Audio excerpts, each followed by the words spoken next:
या माघ महिन्यामध्ये बाप्पांचा विनायक अवतार हा जन्मोत्सव प्रसिद्ध आहे।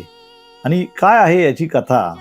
हा विनायक ह्या शब्दाचा अर्थ देखील मुद्गल पुराणामध्ये अतिशय सुंदर दिलेला आहे। ज्याचा कुणी नायक नाही असा विनायक भगवान काश्यप ऋषी आणि त्यांची पत्नी देवी अदिती या दोघांनी गणेश उपासना केलेली असते। विशेषतः आदिती मातेने उपासना केलेली असते की माझ्या पुत्र स्वरूपामध्ये आपण जन्माला यावं।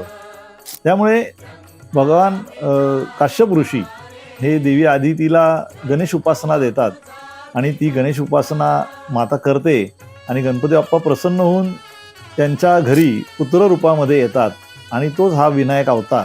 आणि ज्यावेळेला पृथ्वी तलावर ब्रह्मदेवांच्या वरदानाने देवांतक आणि नरांतक हे राक्षस त्यांचा वर प्राप्त त्यांना होतो आणि असा वर प्राप्त होतो की ब्रह्मदेवाने निर्माण केलेल्या कुठल्याही गोष्टीपासून त्यांचा मृत्यू असू नये।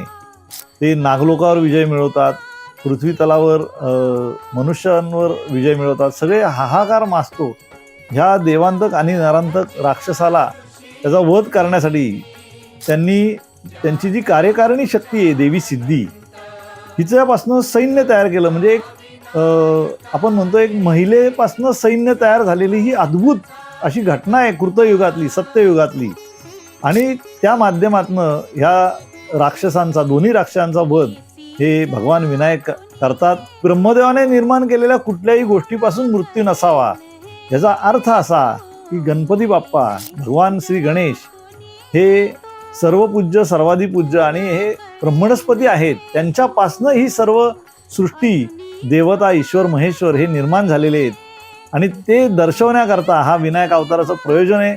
माघ महिन्यामध्ये आपल्या संपूर्ण महाराष्ट्रामध्ये हा गणेश जन्मोत्सव अतिशय उत्साहाने साजरा करण्याची पद्धत आहे।